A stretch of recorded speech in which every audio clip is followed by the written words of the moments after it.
컴퓨터가 없으니까 이게 좀 영적으로 이렇게 난해한 내용들이 많아요. 다 아가서는 배웠는데 적지 않고 그러면 뭘 배웠는지 잘 모르거든요. 이게 좀 많이 적으세요, 오늘은. 그래서 오늘은 이제 6장부터 해야 되는 시간이 어찌 될지 몰라서 일단 7장 한번 펴보세요. 7장. 아가서 7장. 7장. 마지막 때의 교회의 모습 그렇게 적어 놓으세요. 7장 해가지고 여러분 공책에다가 아가서 7장은 마지막 때의 교회의 모습. 그래서 왕이 술람미 여인에 대한 아름다움을 10가지로 말하고 있는 그런 내용이죠. 7장 1절 보니까 기이한 자에 따라 왕이 예루살렘 여인들의 입을 통하여 말하고 있는 그러한 모습이죠. 기이한 자에 따라 그렇게 말을 했고, 그 다음에 신을 신는 내 발이 어찌 그리 아름다운가. 그러면 지금 누구의 발이에요? 술람미 여인의 발이죠. 술람미 여인의 발은 지금 어떤 신을 신었냐 그러면 신을 신는 발 가로하고 복음을 전하는 발. 신을 신는 발은 복음을 전하는 발이 그렇게 아름답다고 표현한 내용입니다.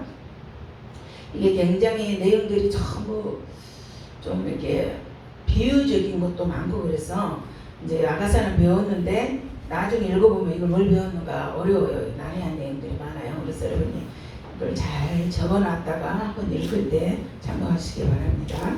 그래서 왕이 예루살렘 여인들의 입을 통하여서 이제 이따가 설명하겠지만 6장은 그랬잖아요. 6장은 술람미 여인이 예수님에 대해서 우리 예수님은 이러한 분이야 라고 열거했던 내용들이 있었잖아요. 입술, 뺨, 눈, 손, 다리 막 그런 거 했는데 여기서는 예루살렘 여인들의 입을 통하여서 왕이 말을 하고 있는 내용인데 첫 번째로 보니까 발에 대해서 그 발은 어떤 발이냐? 복음을 전하는 발이다. 그런 말씀이에요. 그리고 넓적 다리에 대해서 나오잖아요. 7장 1절 성경을 보면서 옆에 쓰세요. 내 넓적 다리는 둥글어서. 그래서 여기서 넓적 다리는 무엇을 의미하냐 그러면 힘찬 행진의 모습. 힘찬 행진의 모습입니다. 다리는 순금 받침에 세운 하반석 기둥 같고 생김새는 레바논 같으며 백항목처럼 보기 좋고 다리는 기둥 같다고 그렇게 말씀하였습니다. 그래서 7장이 여인의 다리는 힘찬 다리고 그것은 근육이 있는 그러한 다리입니다. 그래서 숭늉공에 손이 맞는 구슬깨미 같구나 하반절에 그렇게 나왔잖아요. 이 숙련된 장인이 구슬깨미 같구나 그러면 손으로 만들었잖아요. 숙련공은. 그래서 숙련된 장인이 수제품으로 만들었다는 말이에요. 그래서 그렇게 써놓으세요. 손이 만든 거 수제품으로 만들었다. 그것은 우리는 그분의 작품입니다. 우리는 우리의 삶이 여전히 어렵고 잘 안 풀리는 것 같지만 그분의 선하신 계획과 뜻대로 되어가고 있다는 말씀이 오늘 7장 1절에서 그렇게 말씀해주고 있습니다. 그래서 마지막은 어디입니까? 계시록 19장 7절 적어놓으세요. 계시록 19장 7절에는 마지막에 우리의 마지막은 어디냐? 어린 양의 혼인잔치. 어린 양의 혼인잔치. 그래서 모든 성도가 가져야 하는 인생의 목적은 바로 어린 양의 혼인잔치를 향하고 있습니다. 우리도 물론 그 잔치를 향하여서 지금 살아가고 있는 것입니다. 그래서 계시록 19장 7절입니다. 계시록 19장 7절. 지금 같이 안 읽어도 됩니다. 설명드려.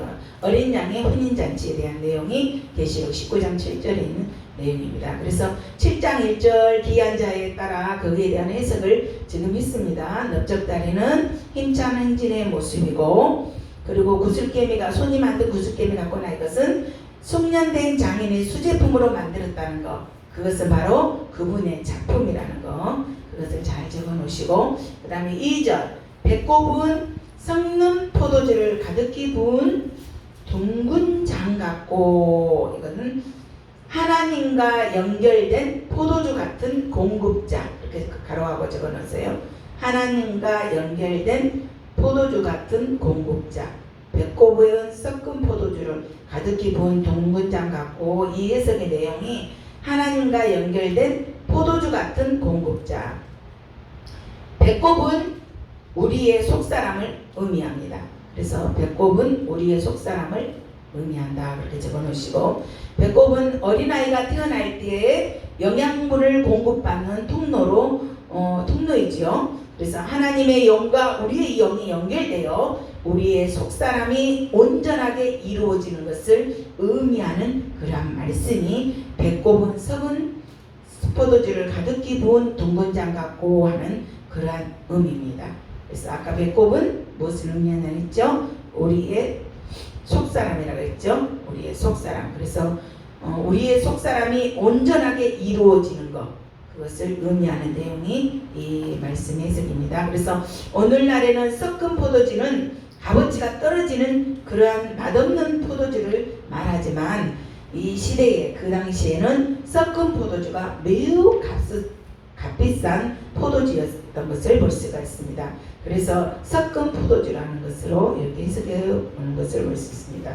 그래서 술람미 여인이 마치 배꼽처럼 하나님과 영적으로 연결되어 있어서 하나님의 생명과 하나님의 영을 받았기 때문에 주변의 목마른 영혼들의 갈증을 해결해주는 포도주와 같다는 그러한 말씀입니다. 2절 말씀이. 자, 그러면 목마른 영혼들의 갈증을 해결해주는 포도주와 같은 그러한 술람미 여인이었다. 그런 내용이고, 그 다음에 동군장 같고, 이 말은 못 먹어서 말라 비틀어지는 그러한 모습이 아니라, 이 동군자는 풍성하고 아름다운 모습. 동군장 같고 그랬죠. 섞은 포도주는 아주, 이건 영적으로 하나님의 생명과 하나님의 영을 받았기 때문에 주변의 목마른 영혼들을 갈증을 해결해 주는 그러한 포도주라는 것이고, 동군장 같다, 그것은 말라 비틀어지는 모습이 아니라 아름다운 모습, 풍성한 모습. 그래서 이 여인의 배꼽은 다른 여인들에게 맛있는 섞은 포도주를 줄 수 있는 아름답고 건강하고 균형이 잡혀있는 그러한 배꼽이 되었다는 그러한 말씀입니다. 그 2절에 거기까지 중반까지 해석이 되었죠. 이해하시겠죠? 적어 놓으시면요, 지금 당장 이해가 안 돼도 그럼 나중에 읽어보시면 이런 내용이었구나 라고 알게 될 것입니다. 그 다음에 허리에 대해서 나왔죠. 성경을 옆에서 이렇게 이렇게 보고 이렇게 설명을 잘 적어 놓으세요. 7장 2절. 그렇게 왜 출애굽기 어디? 아가서 공부하죠. 허리는 백합화로 두른 밑땅 같구나 그랬잖아요. 설명에 그 2절의 말씀. 그래서 허리는 히브리어로 베텐이라고 그랬습니다. 그래서 지난번에 7장 공부할 때 여자의 자궁을 말한다고 했죠. 허리는. 그래서 백합화로 두른 밑땅 같구나 그러면 영적 대부흥이라고 가르쳐 놓으세요. 그래서 밀은 추수를 말합니다. 밀은 밑땅 같구나. 그래서 그 밀은 추수를 말합니다. 그래서 자궁에서 밀이 나온다는 것은 추수를 말합니다. 마지막 때 일어날 대부흥을 말하고 있습니다. 그래서 이 여인을 통하여서 많은 백합화로 돌리어질 것을 말하고 있습니다. 백합화는 신부의 영성으로 무장되어 있는 성도들을 백합화로 표현되어 있습니다. 그래서 허리는 백합화로 두른 밑땅 같구나 라고 2절 이제 하반절의 마지막 그렇게 되어 있죠. 그래서 백합화는 신부의 영성으로 무장된 성도들 그렇게 적어 놓으시기 바랍니다. 그래서 마지막 때의 추수는 신부의 영성을 가진 자들에 위해서 이루어집니다. 성숙한 믿음을 가진 그리스도인들을 말할 수 있게 했습니다. 그 다음에 3절 유방 가로치고, 유방은 영적 훈련. 유방은 영적 훈련. 생명의 양식을 나누어 주는 것을 의미합니다. 그래서 두 유방은 암사슴의 쌍떼 새끼 같고, 그 말은 정말로 생명의 양식을 나누어 줄 수 있도록 풍성하다는 그런 의미를 가지고 있습니다. 4절 목은 상하망대 같구나. 그러면은 헌신. 목은 헌신을 뜻합니다. 영혼의 피난처. 헌신과 영혼의 피난처.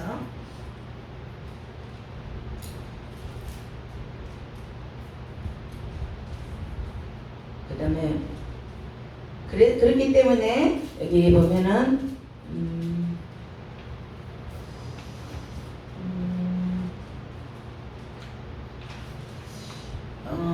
아가서 4장 4절에 예수님이 이 여인의 목을 다윗의 망대 같다고 그렇게 하였습니다. 그러나 그 목은 상하망대 같다고 말하고 있습니다. 상하망대는 이 여인이 하겠다는 의지, 이 여인의 헌신의 가치, 상하망대 지금 설명하고 있습니다. 아가서 설명하고 있죠. 아가서 지금 상하망대 있죠. 4절이죠. 7장 4절에 대해서 목은 상하망대 같구나. 그랬다니. 망대는 뭐라겠죠? 여인이 하겠다는 의지와 헌신이라 그랬죠. 이 여인의 헌신. 상하망대 같구나. 그 다음에 술람미 여인의 눈은 해수본 설명되어 있잖아요. 바드랍빛 문 곁에 있는 연못 같고, 그 뜻에 의미는 눈은 보는 역할을 하죠. 그래서 눈에 무엇이 보이느냐, 여기는 영적인 통찰력. 술람미 여인의 눈은 영적인 통찰력. 그래서 믿음과 계시를 말합니다. 영적인 통찰력과 영적인 초점을 말을 합니다. 그리고 코가 나오죠. 코는 담에색을 향한, 코는 냄새 맡는 기능을 하죠. 그래서 영적 전쟁에서 분별할 수 있는 분별력, 분별력이라고 적어놓으세요. 영적 전쟁에서 분별력이 굉장히 중요합니다. 우리 영적인 전쟁을 할 때. 그래서 다메섹을 향한 레바논은 적군이 무엇을 하는지 감시하기 위해서 세워져 있는 망대입니다. 그래서 그것을 영적 통찰력으로 모든 것을 안다는 것을 의미하고 있습니다. 4절까지 이제 적어 놓으셔요. 눈은 무엇이라고요? 믿음과 계시를 말을 하는데 영적인 통찰력.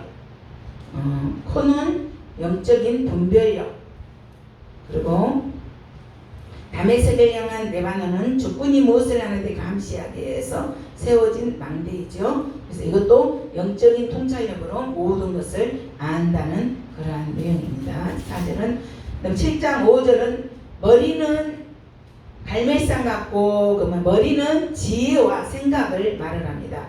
우리의 머릿속에는 수많은 생각들이 요동치고 있죠. 그때 하나님의 말씀에 사로잡혀서 내 이론과 내 생각을 그리스도께 복종하는 것이 그렇게 쉬운 일은 결코 아닙니다. 그러나 여기서 술람미 여인이 생각하는 지혜와 영적인 감각은 갈멜산같이 아름답고 매우 훌륭하다고 말을 하고 있습니다. 여기서 머리는 갈멜산 같고 그렇게 말을 했죠. 그래서 지혜와 생각을 말합니다. 머리는. 그래서 이 술람미 여인은 그리스도께 온전히 복종하는 그러한 지혜, 영적인 감각을 가지고 있었습니다. 그래서 아름답고 매우 훌륭하다는 것입니다. 그래서 갈멜산은, 또 갈멜산에 대해서 나오잖아요. 갈멜산은 엘리야 선지자가 영적 전쟁에서 승리하여서 무릎을 꿇고 기도할 때 손바닥만한 구름을 보고, 그 구름을 보고 무엇을 내릴 것을 그가 통찰력을 알았죠. 손바닥만한 건 구름을 보고 뭐가 내려요? 큰 비가 내릴 것을 통찰해서 느꼈잖아요. 그래서 손바닥만한 구름을 보고 큰 비를 내릴 것을 그가 알았다는 영적인 통찰력으로 이렇게 지혜로 아름다운 영적인 감각이 있었던 것을 볼 수가 있습니다. 경험한 그러한 큰 비를 경험한 그러한 장소가 바로 갈멜산이죠. 그 다음에 연결해서 머리털은 자줏빛 같으니 그랬죠. 머리털은 자줏빛은 우리가 보면 자주색은 우리가 그때 공부했었는데 성막할 때 왕권을 상징하죠. 그리고 생명을 상징하는 것은 파란 그것은 생명을 상징했죠. 자줏빛은 왕권을 상징합니다. 왕이 한 번 내린 법령은 바꿀 수가 없습니다. 술람미 여인이 무엇인가를 생각하며 그 생각이 요동치지 않고 왕의 명령처럼 바꾸지 않는다고 말하고 있는 그러한 내용이 머리털은 자줏빛 같으니 그 말이에요. 한 번 내린 명령은 바꿀 수가 없다. 그래서 왕이 그 머리카락에 매이었구나. 술람미 여인은 하나님의 임재가 느껴지지 않고 교회 리더들이 자기 사역을 빼앗아가서도 하나님을 사랑하는 그 마음은 절대로 변할 수가 없습니다. 그러한 내용이에요. 이러한 이 여인의 헌신에 주님은 이 여인을 사랑할 수밖에 없다는 그러한 내용의 말씀이 7장 5절에 있는 그런 말씀입니다. 머리털은 자줏빛이 있으니 왕이 그 머리카락에 매이었구나 그 말씀입니다. 그래서 이 술람미 여인이 한번 생각하고 주님을 따르겠다고 하는 그 생각에는 하나님 앞에 변질되지 않고 끝까지 헌신하고 주님 앞에 따라갔던 그 모습을 보고 우리 하나님께서 그 여인을 사랑할 수밖에 없다라는 말씀으로 표현된 말씀입니다. 7장 6절 뭐라고 말합니까? 시작. 7장 6절 사랑아 내가 어찌 그리 아름다운지 어찌 그리 화창한지 즐겁게 하는구나. 하나님의 이 여인의 믿음이 이제는 성숙되어서 또는 무엇인가 잘해서 사랑하는 것이 아니라 그 순종하는 그 모습 변질되지 않고 따라오는 그 모습을 보고 이제 사랑하라고 표현하고 있는 것을 볼 수가 있습니다. 7절 말씀에 내 키는 종려나무 같고 내 유방은 그 열매송이 같구나.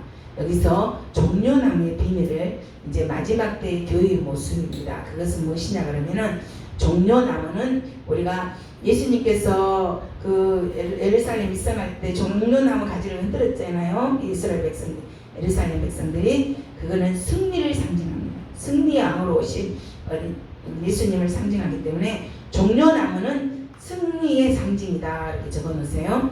그리고 또한 성장을 상징한다. 그래서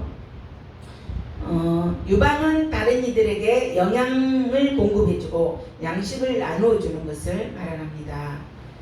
열매송이 같다는 것은 풍성하게 공급해주고 돌봐주시는 그러한 모습을 말하고 있습니다. 그래서 사단이 시기가 나서 이 여인을 여러 가지로 공격해 온다 할지라도 술람미 여인은 꿋꿋하게 서서 다른 이들의 성장을 돕고 있다는 그러한 말씀이 오늘 종려나무 같고 내 유방 그 열매송이 같구나 라는 그러한 말씀이 되겠습니다. 8절은 종려나무에 올라가겠다는 것, 그 뜻은 무엇이냐 그러면 나의 능력으로 너를 감싸겠다. 마지막 시대의 사역에서 예수님의 표적과 이적들이 매우 강하게 나타날 것을 말씀하고 있는 내용이 7장 8절에 있는 그러한 말씀입니다. 자, 내 유방은 포도송이 같고 내 콧김은 사과 냄새 같고 지난번에 이야기했지만 포도송이는 무엇을 의미하냐면 성령님을 의미합니다. 콧김은 우리 안에서 나오는 것인데 다른 사람들을 새롭게 하는 것을 의미합니다. 그래서 마지막 때의 우리의 모습은 영적으로 아주 건강하고 성숙되어 있었고 아주 맑아서 하나님을 즐겁게 한다는 그러한 뜻이 7장 8절에 있는 그러한 내용입니다. 우리가 성령의 충만에 있어서 많은 사람들에게 엄청난 영향력을 미치고 예수님을 기쁘게 해드리는 모습으로 나타낼 것을 말씀하는 것이 이 7장 8절 말씀입니다. 내 유방은 포도송이 같고 내 콧김은 사과 냄새 같고. 콧김은 어떤 뜻이냐 그러면 우리의 변화되어 있는 속사람, 내적인 생명을 말씀합니다. 그래서 변화되었기 때문에 마지막 때 성령 충만해서 많은 사람들에게 정말 엄청난 영향력을 미칠 뿐만 아니라 우리 예수님께는 기쁘게 해드리는 그러한 모습으로 나타낼 것이라는 그러한 말씀입니다.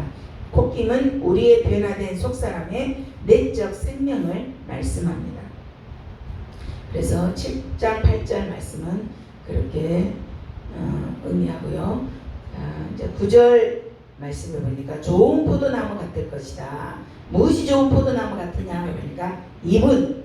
그러면 좋은 포도나무는 이분 하나님과 깊은 교제와 친밀감 그렇게 적어놓으세요. 이분 하나님과 깊은 교제와 친밀감.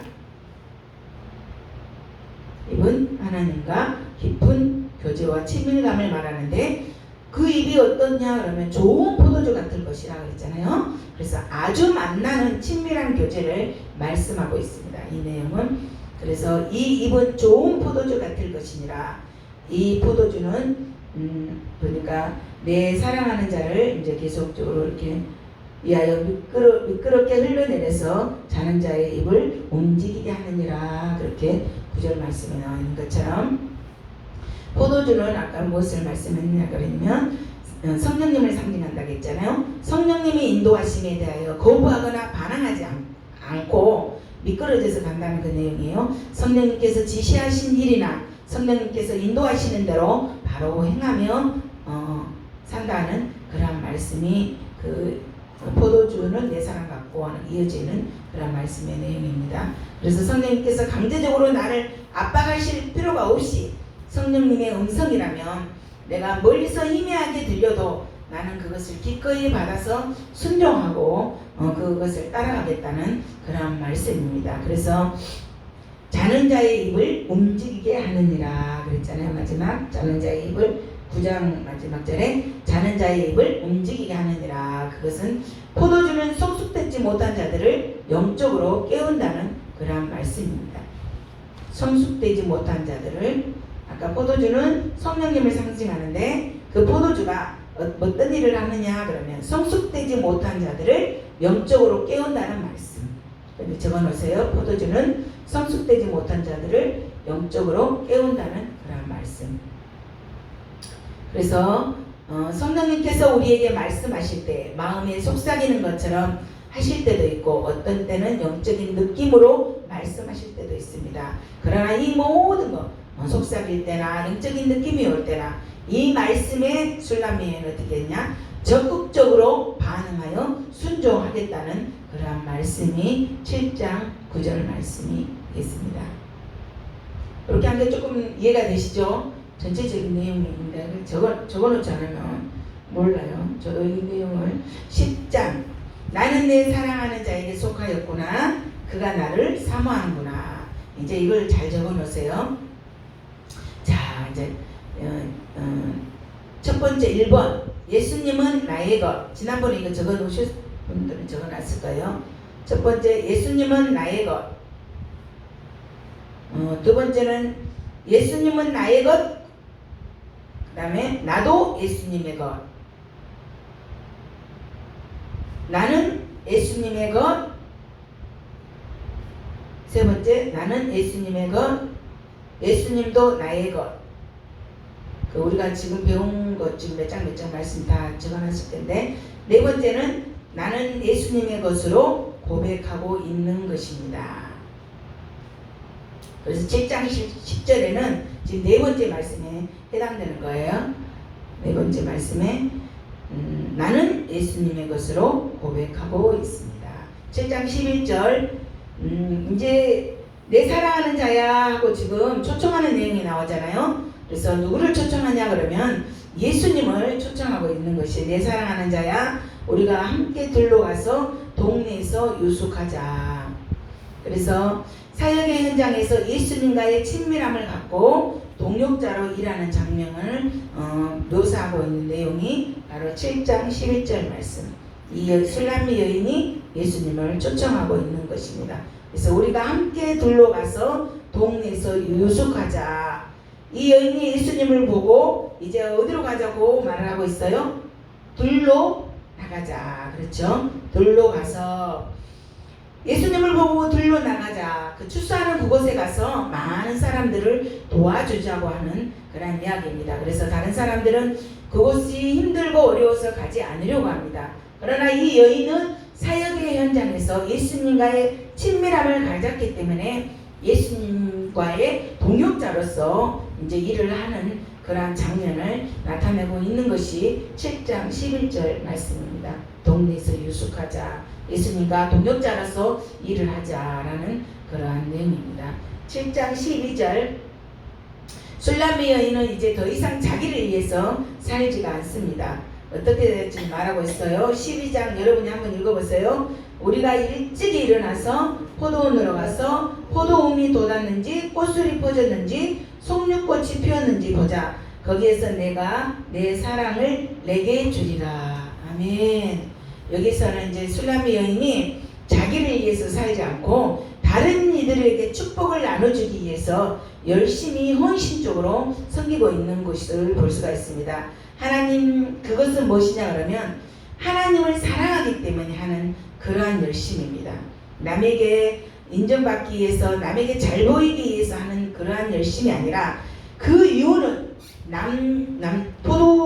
포도움이 돋았는지 꽃술이 퍼졌는지 송잎꽃이 피었는지 이런 것들은 무엇이냐 그러면 다른 사람들의 다양한 사역들을 말하는 것입니다. 그러한 사역들도 열심을 내고 하나님을 사랑하기 때문에 하는 그러한 열심이 너무나 좋은 열심인 것을 볼 수 있습니다. 그래서 그 여인이 이제는 자기만 위해서 살지 않고 다른 이들에게 축복을 나눠주기 위해서 다른 다양한 사역들을 그렇게 말을 하는 내용이 포도움이 돋았는지 꽃술이 퍼졌는지 송잎꽃이 피었는지 이렇게 다 이렇게 돌아본다는 거예요. 다양하게 다른 사람들에게 다양한 사역들을 이제 돌아보고 있는 그러한 내용입니다. 7장 13절 합판체가 향기를 뿜어내고 우리의 문 앞에는 이제는 이 여인이 성문 앞에 있는 장로들이 모여 회의를 하고 있던 그러한 시대에서 이 여인이 그들의 앞에 정정당당하게 그 여인이 영적인 권위가 세워졌음을 의미합니다. 문 앞에 이제는 나아가죠.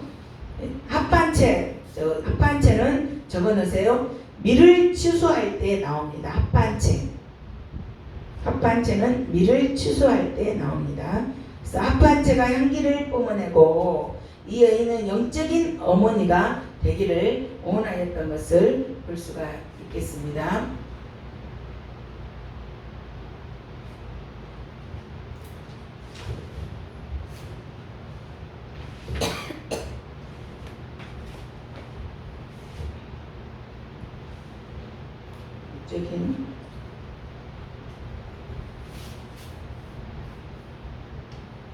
자, 13절까지 합판체는 밀을 취소할 때 나옵니다. 합판체가 향기를 뿜어내고 우리의 문 앞에는 여러가지 귀한 열매가 새검 묵은 것으로 마련되었구나. 내가 내 사랑하는 자 너를 위하여 쌓아둔 것이로다. 이것은 뭐냐면 이 여인이 이제 다양하게 많은 사람들의 사역을 돌아볼 뿐 아니라 영적인 어머니가 되기를 원하여서 이러한 내용을 말씀하고 있는 것을 볼 수가 있겠습니다. 자, 이제 또 한 번 중요한 내용이라서 한번 기록해 놓으세요. 예수님과 동역할 때 네 가지의 필수 조건. 예수님과 동역할 때 네 가지 필수 조건. 7장 9절 내용입니다. 1번 7장 9절 내용. 성령의 인도하심에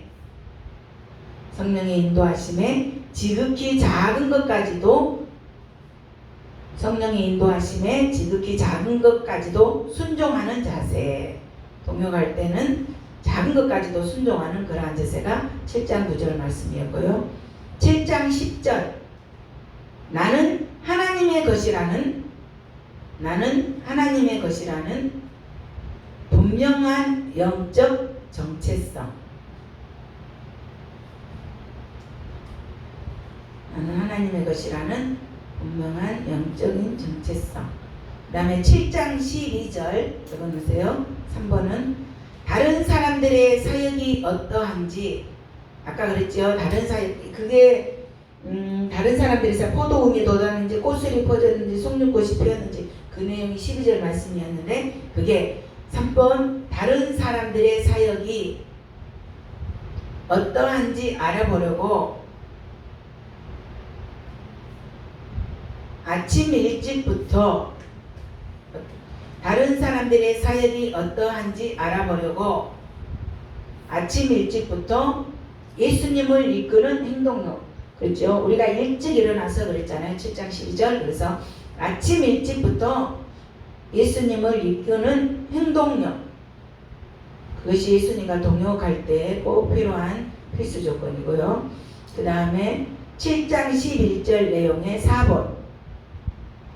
사역 현장에서 4번 적어놓으세요. 다른 사역 현장에서 어떤 어려움과 압력이 온다고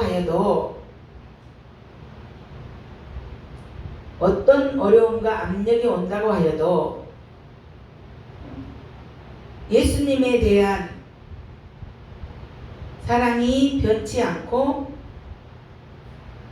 자기의 삶을 온전히 주님께 드릴 수 있는 자세.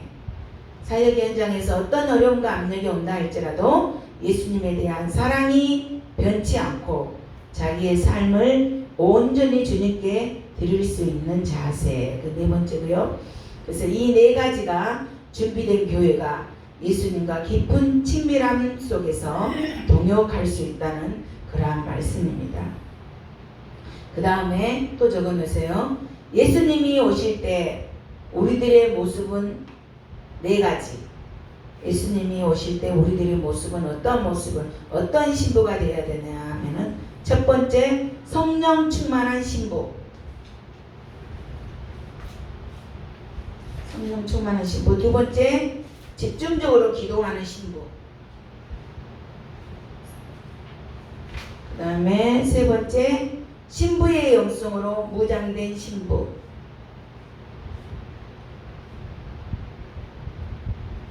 신부의 영성, 성령이 충만한 신부, 집중적으로 기도하는 신부, 신부의 영성으로 무장된 신부. 네 번째, 예수님 오실 때 우리들의 모습이 이뤄야 된다는 거죠.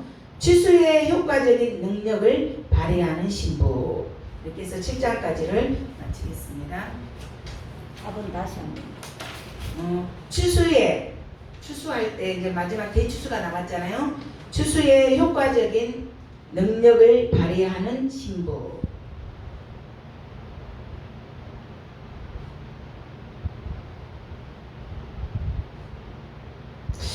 실장이 좀 어려운 내용이 많잖아요. 근데 이렇게 설명하니까 적어놓고 또 나중에 여러분이 아가서를 읽을 때 적어놓은 것을 같이 읽으면 이제 조금 쉽겠죠? 네.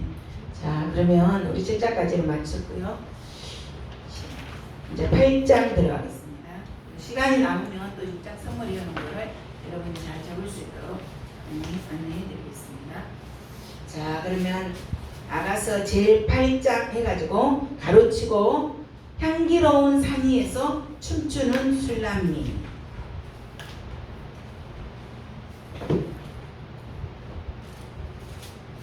향기로운 산 위에서 춤추는 술람미.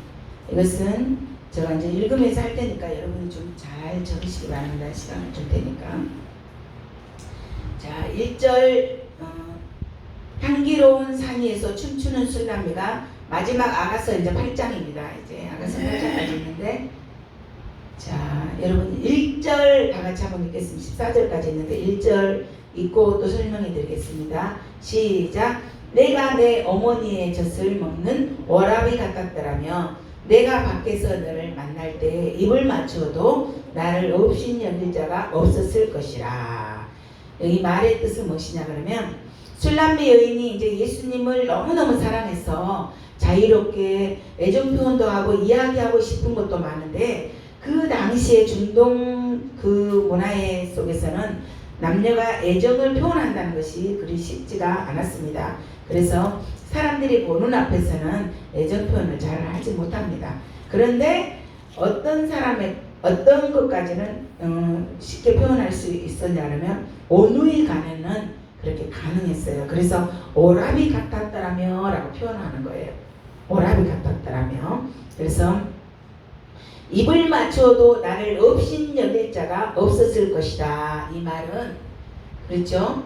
입을 맞춰도 나를 없인 여길 자가 없었을 것이다. 이 말은 뜻은 내가 나와 연인 관계가 아니고 내가 친오빠라면 내가 애정 표현을 하거나 팔짱을 끼거나 그렇게 한다고 해도 사람들이 나를 상관하지 않았을 텐데 그러한 말씀이에요.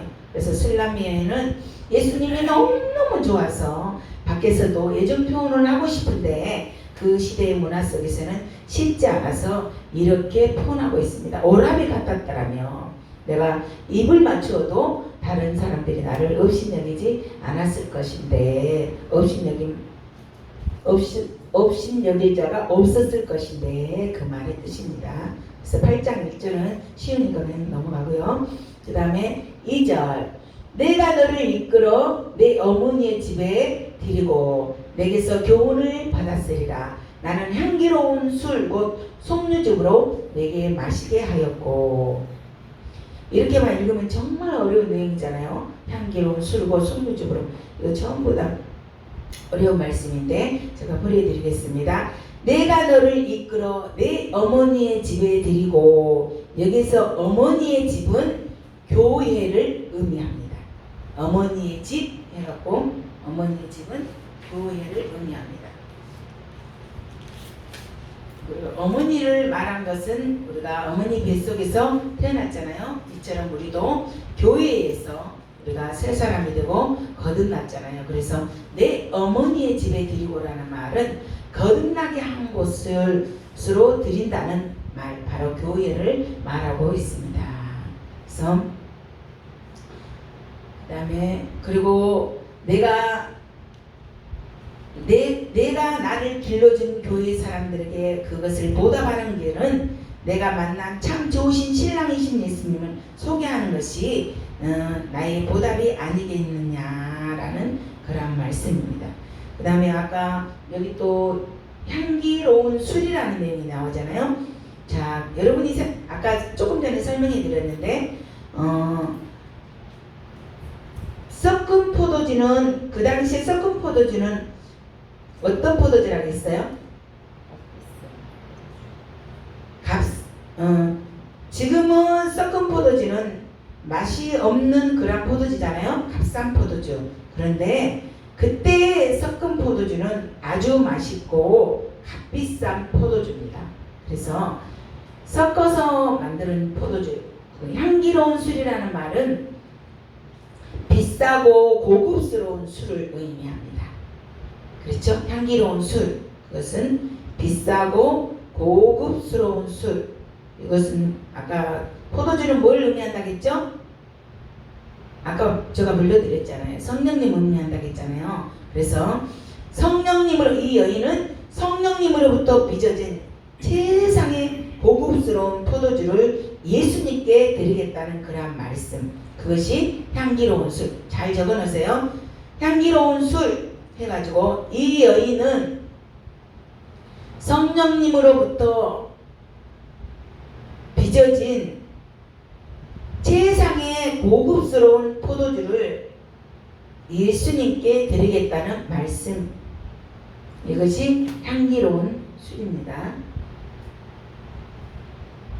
그렇죠. 2절 내가 너를 이끌어 내 어머니의 집에 드리고 내게서 교훈을 받았으리라. 아까 이거는 어머니의 집은 교회를 의미한다고 했잖아요. 거기에서 향기로운 술 곧 속류즙으로 내게 마시게 하겠고, 그 향기로운 술은 의미는 성령님으로 빚어진 세상의 고급스러운 포도주를 예수님께 드리겠다는 거.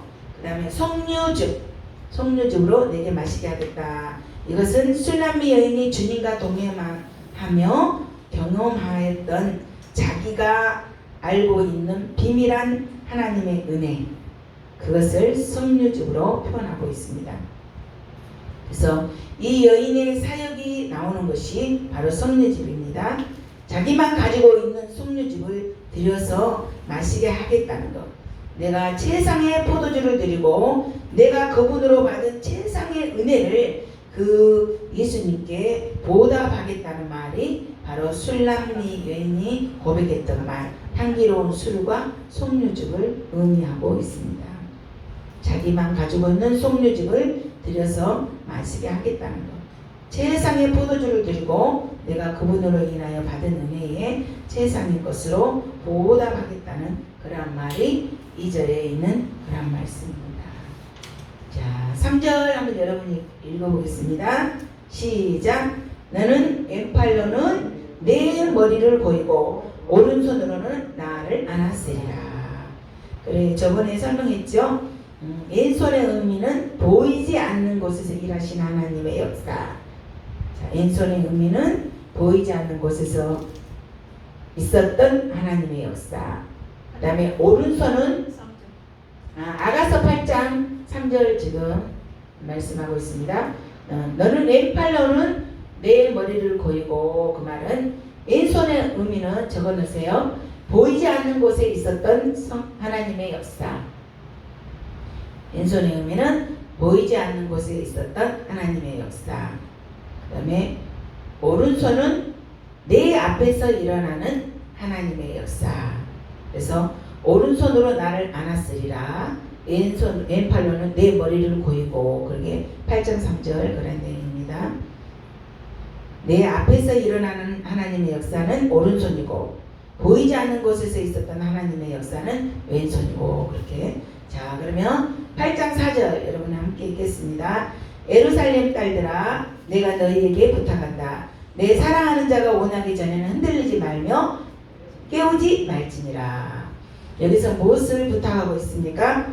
흔들리지 말고 깨우지 말라고. 이 말씀 저기 아가서에 몇 번 나왔잖아요. 이것은 이 여인이 지금 뭐에 취해 있어요? 지금 성령님에 취해 있잖아요. 성령님에 취해서 아까 포도주 가장 귀한 포도주 그것을 섞어서 향기로운 술로 드렸던 그 성령님 최상의 고급스러운 포도주를 예수님께 드렸다는 그 말씀, 그 내용에 이어서 이 여인이 지금 성령님에 취하여서 너무나도 기쁘기 때문에 나를 깨우지 말라, 그렇게 부탁하고 있는 내용이 8장 4절입니다. 이 내용은 쉬우니까 바로 넘어가겠습니다. 그래서 여기에 우리가 아가서에서 아가서 1장에서 8장까지 아가서 이제 오늘이 8장 마지막인데 1장에서 8장까지 내용 중에서 중요한 내용이 오늘 이제 8장 5절, 6절, 7절이 제일 중요한 내용인데요. 5절, 6절, 7절 여기를 적어놓고요. 승리라고 적어놓으세요. 5장, 6장, 7절은 승리의 내용인데 거친 들에서 올라오는 자, 거친 들에서 올라오는 자, 이 부분이 제일 중요한 내용입니다. 아가서 내용 전체 중에서. 그래서 이 내용은 성령님이 우리를 끌고 가시는 목표 지점, 이렇게 적어놓으세요. 성령님이 우리를 끌고 가시는 목표 지점. 그래서 하나님이 성령님을 통하여서 나에게 어떤 일을 하실지 모르는 사람들은 이 아가서를 통하여서 하나님이 우리를 끌고 가시는 방법의 목표 지점을 우리가 배워야 되겠습니다. 그래서 8장, 5장, 8장, 5절, 6절, 7절을 여러분이 잘 이렇게 오늘 내용을 잘 숙지하셔서 이렇게 성령님의 인도하심을 받고 따라갔으면 좋겠습니다. 그래서 여러분 8장 5절 우리가 다 같이 한번 읽어보겠습니다. 그의 사랑하는 자를 의지하고 거친 들에서 올라오는 여자가 누구인가? 너로 말미암아 내 어머니가 고생한 곳, 너를 낳은 자가 애쓴 그곳, 사과나무 아래서 내가 너를 깨웠노라. 그래서 이제 이거에 대해서 설명을 해드릴 테니까 여러분 적으시기 바랍니다. 사랑하는 자를 의지하고 거친 들에서 올라오는 여자가 누구인가? 라고 묻고 있습니다. 여기서. 그런데 우리가 공부했던 아가서 3장 6절 적어보세요. 우리가 지난번에 계속 공부했던 내용 중에 아가서 3장 6절에서는 어떻게 말을 하고 있냐. 여기서도 거친 들에서 오는 자가 누구인가가 지금 8장 5절에서 나오는데 3장 6절에서는 여러분 한번 3장 6절 넘겨보세요. 앞장으로 3장 6절을 여러분 한번 읽어보세요. 3장 6절도 비슷한 내용이 나오죠. 한번 읽어보겠습니다. 시작. 몰약과 유황과 상인의 여러가지 향품으로 향내 풍기며 연기 기름처럼 거친 들에서 오는 자가 누구인가. 여기 거친 들에서 오는 자는 누구라고 그때 설명했죠? 여기에 3장 6절에 거친 들에서 오는 자는 누구를 의미하냐고 3장 6절에 거친 들에서 오는 자는 우리 예수님이십니다. 3장 6절은 우리 예수님. 그 예수님 거친 들에서 오는 자를 설명해 드렸잖아요. 그래서 거친 들에서 몰약과 유황과 상인들의 여러 가지 상품으로 몰약 있잖아요.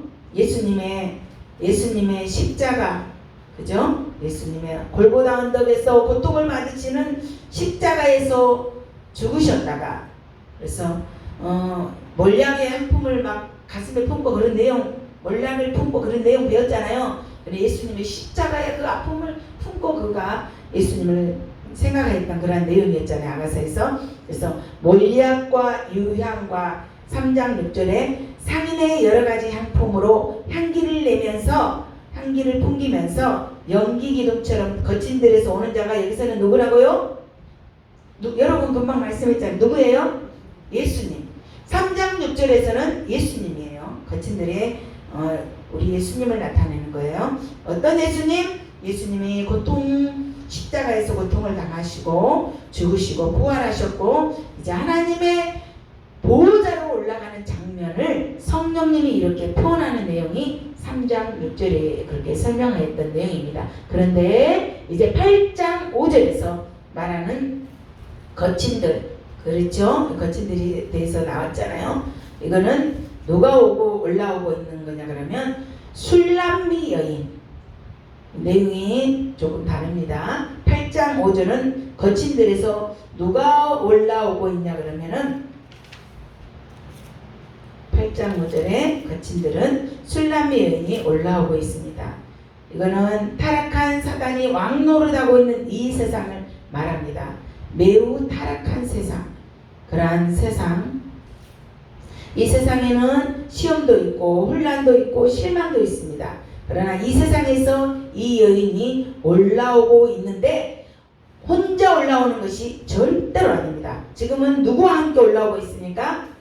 사랑하는 예수님과 함께, 예수님 사랑하는 자를 의지하고 예수님과 함께 올라오고 있는 내용입니다. 그래서 사랑하는 자를 의지하고 거친 들에서 올라오는 여자가 누구인가? 그게 8장 5절이죠. 그래서 사랑하는 자를 의지하고 예수님, 이 여인이 사랑하는 자를 의지하였기 때문에 사랑하는 자를 의지하였기 때문에 어떻게 될까요? 그 모습은 승리하는 모습. 적어놓으세요. 승리하고 올라오는 장면이 8장 5절에 있는 그런 말씀입니다. 그래서 우리가 사랑하는 자를 의지하고 우리가 사랑하고 의지할 분은 바로 예수님이기 때문에 우리가 승리하고 목적지로 올라간다는 그런 말씀입니다. 그래서 우리들의 바로 이것이 우리들의 목적입니다. 이 세상을 살아간다면 복잡한 문제들, 수많은 말들이 많이 있어도 우리는 분명한 목표가 정해졌기 때문에 그 목표를 향하여서 예수님과 함께 정말로 올라가야 될 줄로 믿습니다. 그래서 우리는 하나님의 사랑으로 말미암아 이미 승리하고 거친 들에서 불러낸 그러한 자들입니다. 그러나 그 길을 혼자 가는 것이 아니라 예수님과 함께 분명하게 그 사랑하는 그 예수님을 의지하고 승리하고 올라오고 있다는 그러한 내용이 8장 5절에 있는 그러한 말씀입니다. 그래서 사랑하는 자를 의지하고 결국은 우리가 사랑하는 자 그 예수님을 바라보면서 우리가 그 예수님을 의지하면서 그렇게 나아가야 될 줄로 믿습니다. 사랑하는 자를 의지했을 때 예수님께 바라보면 바라보고 예수님을 가까이 했을 때 예수님 안에 깊이 들어가면 들어갈수록 나의 상태는 어떤 사람이라는 걸 알 수가 있죠. 내가 더욱더욱 부족하고 더욱더욱 예수님이 필요하다는 그러한 사실을 절실하게 느끼며 살아가는 거예요. 그래서 예수님에게 친밀한 관계, 예수님 안에 거하는 자들이 더 자기가 부족한 자라고 그렇게 느끼고 살아갈 수가 있는 것입니다. 그래서 디모데전서 1장 15절에 사도 바울은 이렇게 말을 했어요. 밑보다 모든 사람이 받을 만한 이 말이요 그리스도 예수께서 죄인을 구원하시려고 세상에 임하셨도다 하였도다. 내가 죄인 중에 개수니라. 사도 바울은 그렇게 훌륭했는데도 주님의 임재 안에서 주님의 친밀감을 가지고 살다 보니까 자기가 죄인 중에 개수라고 고백할 수밖에 없었던 것입니다. 그래서 우리가 절대로 자기 자신의 힘으로는 살아갈 수가 없습니다. 누구를 의지하고 살아가야 됩니까? 곧 예수님을 의지하고 예수님과 함께 우리가 이 땅을 살아갈 때에 우리가 자신이 언약하고 부족함을 느끼면서 하나님과 함께 살아가야 될 줄로 믿습니다. 그러나 이 세상 사람들은 하나님을 모르기 때문에 돈이 힘이고 권세가 힘이고 명예가 힘입니다. 그래서 하나님을 살아계신다는 사실을 깨닫지 못하고 그렇게 살아갈 수밖에 없는 것을 볼 수가 있습니다. 그래서 이 술람미 여인이 자기의 약함과 부족함을 그렇게 깨달은 다음에 고백한 내용이 그 8장 5절 말씀이죠. 그래서 성령의 임재 속에 만족하고 정말 친밀한 가운데 뜨겁게 교제하고 그렇게 살아갔을 때에 하나님이 이 여인을 얼마나 사랑하는지 그래서 깨달았기 때문에 거친 들에서 승리하고 올라온 여인이 되었다는 그러한 말씀입니다. 자, 요한복음 15장 4절 우리 한번 찾아보겠습니다. 요한복음 15장 4절 예수님이 무엇이라고 말씀하고 계시는지 우리가 아는 내용인데요. 이 말씀에 우리가 마음밭에 심고 힘을 내시기 바랍니다.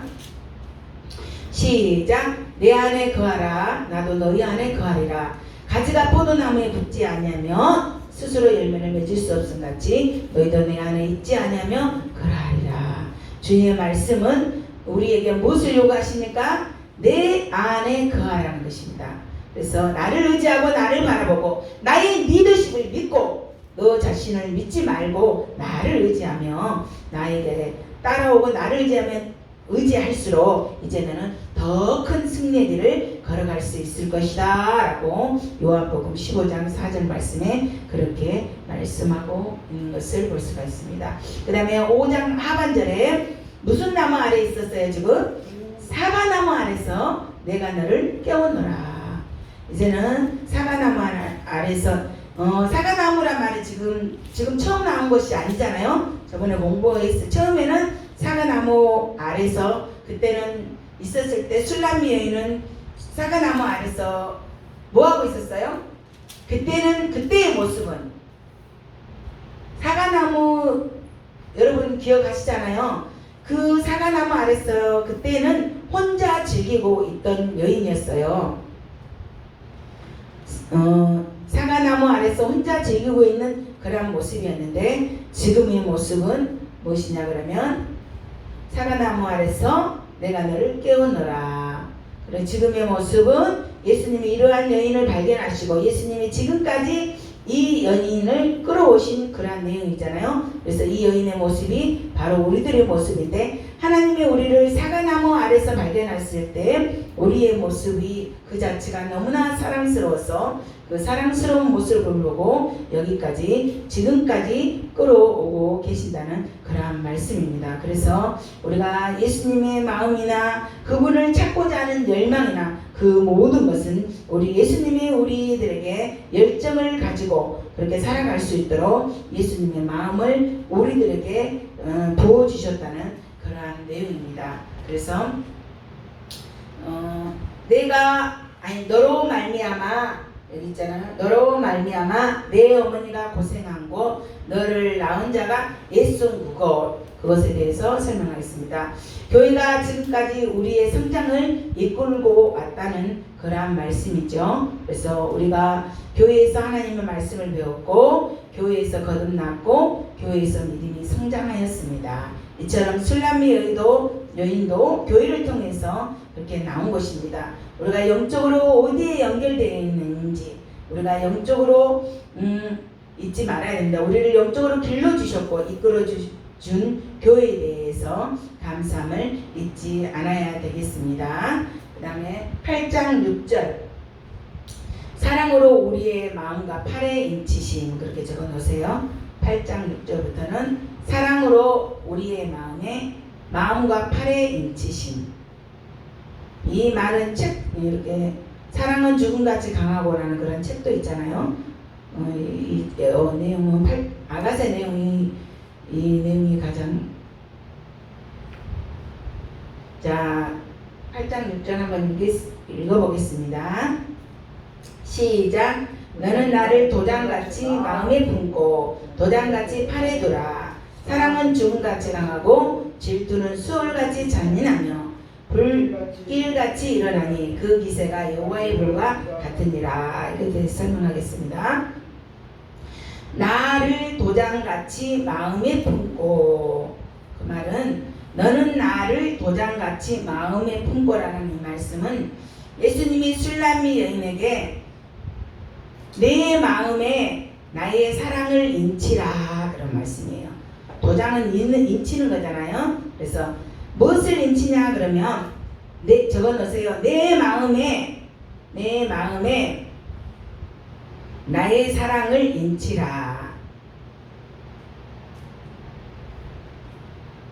나를 도장같이 마음에 품고라는 말은 성령세를 받았느냐 안 받았느냐 그런 것을 묻는 것이 아니라 성령 충만함으로 나의 사랑을 더 강하게 내 마음에 새기라는 그런 말씀입니다. 그래서 너는 나의 사랑을 내 마음에 품는데 어떻게 품으라고요? 인같이 품으라라는 그런 말씀입니다. 인같이 품으라. 그래서 우리가 보면 왕이 도장으로 인친다는 것은 왕의 모든 권세를 표현하는 그런 표현이잖아요. 그래서 도장같이 품으라는 그런 내용은 하나님의 사랑으로 하나님의 나라에 있는 모든 하나님의 영광과 모든 천사들의 권세가 도장으로 인친 그것을 지원하고 실행한다라는 그런 말씀입니다. 그래서 내 마음에 인을 쳐서 찍으라는 그런 말씀. 내 마음에 인을 무엇으로 치라고요? 하나님의 사랑으로 인을 치라고 하는 그런 말씀입니다. 그래서 하나님이 나를 점점 더 알아가라. 내가 마음문을 열고 하나님을 받아들이며 내 마음에 하나님께서 도장을 찍겠다라는 그런 말씀이 너는 나를 도장같이 마음에 품고 도장같이 팔에 두라라는 그런 말씀입니다. 그래서 그리고 너는 나를 도장같이 마음에 품으라는 그러한 말씀은 너는 나의 사랑을 도장같이 마음에 찍으라는 그 말씀, 금방 말했던 말씀. 그리고 그 다음에 내가 더 많은 나의 사랑을 너에게 불같이 보내줄게 라는 그런 말씀입니다. 불같이 일어나니 그 말씀은 그래서 내가 더 많은 나의 사랑을 너에게 불같이 보내줄게 라는 그런 말씀입니다. 사랑은 죽음같이 강하고 이건 죽음이라는 것이 무엇입니까? 이 세상에서 가장 큰 파워가 바로 죽음입니다. 그 죽음은 누구도 피해갈 수가 없습니다. 그래서 하나님의 사랑이 죽음같이 강하다는 말씀은 하나님이 시작하신 그 사랑을 그 누구도 피해갈 수 없다라는 그런 말씀입니다. 잘 적어놓으세요. 사랑은 죽음같이 강하고 그 말씀은 하나님이 시작하신 사랑은 그 누구도 피해갈 수 없다. 하나님의 사랑을 적당히 하시는 분이 아니라 하나님의 사랑은 죽음 같은 것이다 라는 그런 말씀입니다. 그 다음에 도장같이 팔에 두라.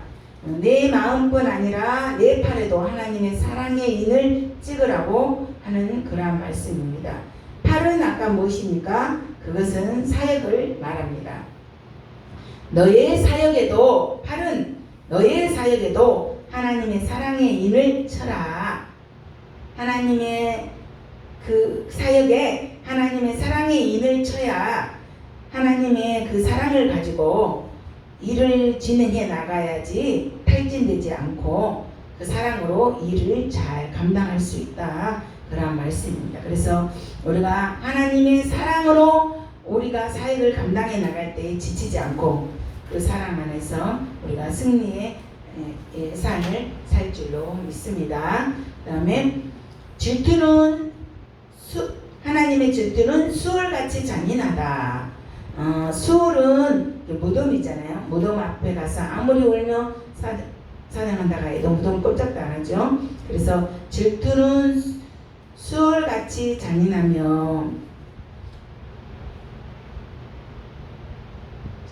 하나님의 사랑이 불같이 무덤같이 잔혹하기 때문에 신부를 향한 하나님의 사랑이 얼마나 질투심이 많고 그리고 얼마나 완전한지 보여주고 있는 그러한 내용이 질투는 수월같이 잔인하며 라는 그러한 말씀입니다.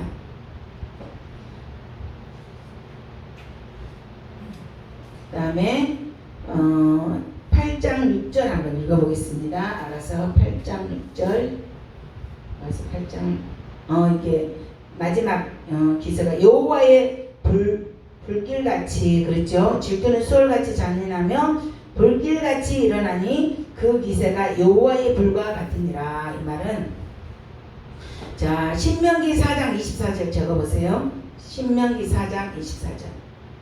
신명기 4장 24절에는 내 하나님 여호와는 소멸하는 불이시요 질투하시는 하나님이시라. 여기에 보면 하나님은 소멸하는 불이라고 말씀하고 있습니다. 그래서 하나님은 자기 자신을 여기서 소개할 때는 소멸하는 불. 그 이유는 하나님은 자기를 사랑하는 사람들을 불같이 열정적으로 사랑하고 있기 때문에 하나님은 자신을 나는 소멸하는 분이라고 이렇게 소개하고 있는 것을 볼 수가 있습니다. 그리고 또 절 잘 적어놔 보세요. 요한계시록 1장 14절. 요한계시록 1장 14절. 거기에는 그의 머리와 털의 희기가 흰 양털 같고 눈 같으며 그의 눈은 불꽃 같고 라는 그런 말씀입니다. 우리는 여기에서 불은 심판의 불만 생각하는데 여기는 심판의 불도 있지만 여기에서 불도 불타는 하나님이 자기 백성을 불타게 사랑하는 그러한 사랑을 말씀하고 있습니다. 그래서 여기서도 불은 여기서 그의 눈은 불꽃 같고 라는 말씀도 심판하는 불꽃이 아니라 불꽃 같은 눈으로 우리를 사랑하시고 그분의 눈은 불꽃이라고 말씀하고 있는 것입니다. 그래서 죽음같이 강력한 하나님의 사랑으로 우리를 사랑하고 계신다는 그런 말씀이 불길같이 일어나니 그 기세가 여호와의 불과 같으니라. 하나님의 사랑이 얼마나 강력한지 이렇게 강력한 표현으로 말씀하고 있는 것을 볼 수가 있겠습니다. 자, 그러면 8장 7절 한번 여러분 읽어보세요. 그래서 8장 7절 시작. 많은 물도 이 사랑을 끄지 못하겠고 홍수라도 삼키지 못하나니 사람이 그의 온 가산을 다 주고 사랑과 바꾸려 할지라도 오히려 멸시를 받느니라. 아멘. 여기서 보면 불도 나오고 물도 나오잖아요. 근데 불은 물로 끌 수 있어요, 없어요? 끌 수 있잖아요. 그래서 불은 물을 많이 쏟아부으면 끌 수가 있습니다. 그런데 하나님의 사랑의 불은 이 세상에 어떤 불을 가지고도 끌 수 없다고 하는 표현의 말씀이 이 말씀입니다. 많은 물은 여기서 무엇을 말씀하느냐 그러면 이 세상에 살면서 어려운 것, 실망하고 있는 것, 그러한 것들, 우리의 실패, 우리의 아픔, 이러한 우리가 걱정하고 있는 것, 이러한 모든 것들을 하나님의 사랑의 불을 우리가 끌 수 없다고 그렇게 말을 하고 있는 내용입니다. 이해하시겠죠? 7장 말씀. 그래서 하나님의 사랑의 불이 나와서 이러한 근심되는 것, 어려운 이 모든 것들을 다 없애버린다는 말씀이 7장 아니면 8장 7절 그런 말씀입니다.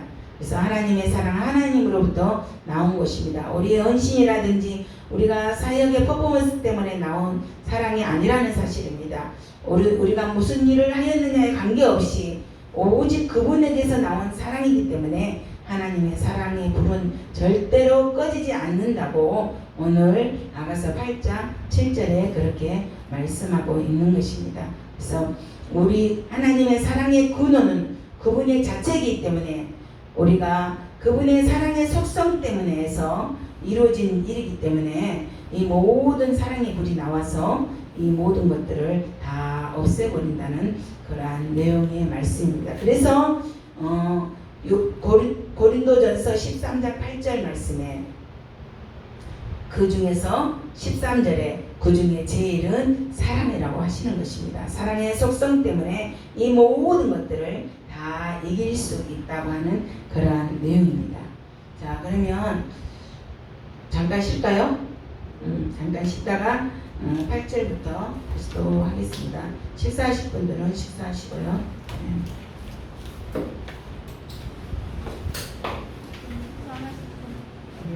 수사님 감사합니다.